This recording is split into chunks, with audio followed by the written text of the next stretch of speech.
बिल्लाहि मिनश्शैतानिर्रजीम बिस्मिल्लाहिर्रहमानिर्रहीम। मुअज़्ज़ज़ सामाईन, अस्सलामु अलैकुम वरहमतुल्लाहि वबरकातुहू। आज बिस्मिल्लाह आसान तरतीलुल कुरान का सबक नंबर 23 हाजिर खिदमत है। आज हम वक्फ़ के बारे में पढ़ेंगे। अल्लाह ताला के ख़ास फ़ज़्ल व करम से कुरान करीम के ज़रूरी तमाम कवायद मुकम्मल हो चुके हैं और आज हम वक्फ़ के बारे में बताएंगे कि वक्फ़ कैसे करना चाहिए। रसूल पाक सल्लल्लाहु अलैहि वसल्लम की इस बारे में हदीस है, अल्लाहुम्मा सल्ली अला मुहम्मदिन व आले मुहम्मद।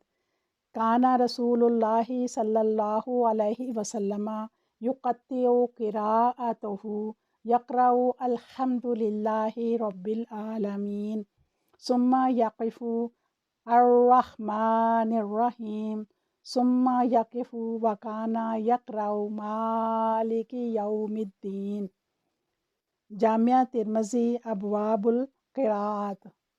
यानी रसूल करीम सल्लल्लाहु अलैहि वसल्लम क़िराअत ठहर ठहर कर करते, यानी अल्हम्दुलिल्लाहि रब्बिल आलमीन पढ़कर वक्फ़ करते, फिर अर्रहमानिर्रहीम पढ़ते और फिर वक्फ़ करते, और फिर मालिकी यौमिद्दीन पढ़ते और फिर वक्फ़ करते। औक़ाफ़ मानी और तफ़ासीर के ताबे हैं। ऐसी सूरत में अगर किसी हिस्सा कुरान में नया तफसीरी नुक्ता औक़ाफ़ के रद्द बदल से पैदा होता हो तो उसकी इजाज़त वाज़ेह है। तारीख़ी औक़ाफ़ का अगर मुतालिया किया जाए तो ज़ाहिर होता है कि हज़रत सल्लल्लाहु अलैहि वसल्लम से सहाबा किराम रिज़वानुल्लाहि अलैहिम औक़ाफ़ सीखते थे, मगर ये साबित नहीं होता कि आजकल जो मुकामाती औक़ाफ़ हमें नज़र आते हैं ये वही थे जो रसूल पाक सल्लल्लाहु अलैहि वसल्लम ने सिखाए। निहात और दीगर मुफस्सरीन ने बिलअमूम ये मकामात मुकर्रर किए हैं जिनमें फ़िक्रे की बनावट और मानी को मद्देनज़र रखा गया है। वक्फ़ करना हो तो मंदरजा झैल जगहों पर ठहरा जाए। बेहतर है कि जहाँ बात पूरी हो वहाँ ठहरे। बात पूरी होने के 2 दर्जे होते हैं। नंबर 1, जहाँ मज़मून ख़त्म हो जाए इस जगह ठहरना वक़फ़े ताम कहलाता है। मसलन व उलाइका हुमुल मुफ़्लिहून। और जहाँ जुमला तो ख़त्म हुआ मगर मज़मून अभी ख़त्म ना हुआ तो वक़फ़े काफ़ी कहलाता है। मसलन व मिम्मा रज़क़नाहुम युनफ़िक़ून। मज़मून या जुमला तो ख़त्म नहीं हुआ मगर जुमला के दरमियान कहीं ऐसी जगह ठहरा कि बात का कुछ मतलब समझ में आ जाए, उसे वक़फ़े हसन कहते हैं। मसलन बिस्मिल्लाह।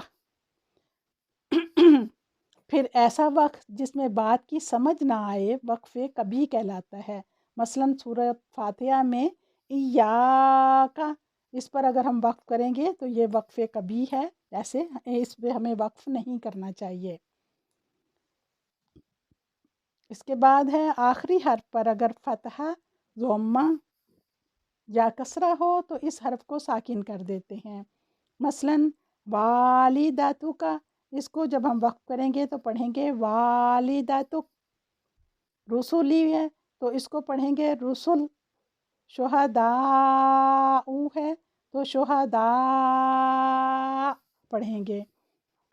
आखिर में अगर कसरा हो, कसरा वाली तनवीन हो या ज़म्मा वाली तनवीन हो तो उसे भी साकिन कर दिया जाता है। मसलन लहाबिन है तो हम पढ़ेंगे लहाब। हाफिजुन है तो इसको पढ़ेंगे हाफिज। आखिरी हर्फ पर कसरा इशबाइया या ज़म्मा इशबाइया हो तो उसे भी साकिन कर देते हैं।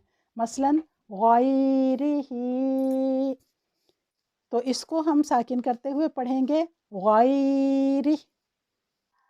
इसी तरह दलवा हू, इसको साकिन करते हुए हम पढ़ेंगे दलवा। मुशद्दद हर्फ पर वक़्फ़ करते हुए उसकी हरकत ख़त्म होगी मगर तशदीद को ज़ाहिर करने के लिए आवाज़ को ज़रा खींचें। इस बात का ध्यान रहे کہ حروف قلقلہ پر بے یک وقت تشدید بھی ادا ہوگی اور قلقلہ بھی کیا جائے گا، یعنی قلقلہ کافی مضبوطی سے ادا ہوگا۔ مثلاً تب، اس پہ ہم وقف کریں گے تو ہم کہیں گے تب۔ نون اور میم مشدد کی صورت میں آواز 2 حرکات جتنی لمبی تو ہوگی، مگر قاری اس بات کا دھیان رکھے کہ آواز میں جنبش پیدا نہ ہو۔ جنبش پیدا ہوتے ہی یہ قلقلہ کے زمرہ میں آ جائے گا۔ مثلاً فی ہن، اس پہ وقف کرتے ہوئے ہم کہیں گے فی ہن۔ اسی طرح دیگر حروف کے بارے میں بھی دھیان رہے کہ جنبش پیدا نہ ہو۔ گول تا وقف کی صورت میں ہائے ساکنہ میں تبدیل ہو جاتی ہے، قطع نظر اس کے کہ کون سی حرکت ہے۔ مثلاً جنتن ہے تو اس کو پڑھیں گے جنہ، قوتن ہے تو اس کو پڑھیں گے قوہ، مسلماتن ہے تو اس کو پڑھیں گے مسلمہ۔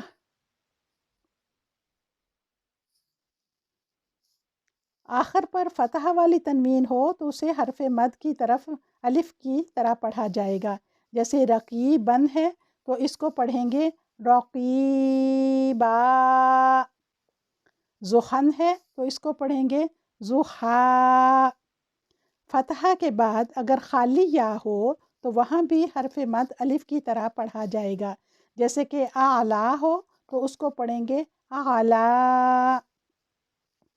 اور ینسا کے بعد اگر آیت کا اختتام ہے اور الذی لکھا ہے تو اس صورت میں وقف کی صورت میں ہم اسے ینسا پڑھیں گے۔ یہ اصل میں تھا ہی ینسا، مگر الذی کے ساتھ ملانے کی وجہ سے فتحہ اشباعیہ کو عام فتح میں تبدیل کیا گیا۔ اب جب کہ ملایا نہیں جا رہا تو اصل فتحہ اشباعیہ واپس آ جائے گی اور اس کو لمبا کر کے پڑھیں گے ینسا۔ آخر میں الف فتحہ اشباعیہ یا ساکن حرف ہو تو وقف کی صورت میں کوئی تبدیلی واقع نہیں ہوتی، یعنی اگر حرف کے ابا ہے اس کے اوپر فتحہ اشباعیہ ہے، زکریہ اس میں حرف مد ہے، قویرت اس کے اندر سکون ہے، تو اس میں کوئی تبدیلی واقع نہیں ہوگی۔ آج کی ویڈیو میں بس اتنا ہی، انشاءاللہ باقی قواعد اگلی ویڈیو میں بیان کیے جائیں گے۔ سبحان اللہ و بحمدہ، سبحان اللہ العظیم، اللہم صلی علی محمد و آل محمد، عدد خلقہ، رضا نفسہ، وزنۃ عرشہ، مداد کلماتہ۔ الحمدللہ رب العالمین۔ السلام علیکم ورحمۃ اللہ وبرکاتہ۔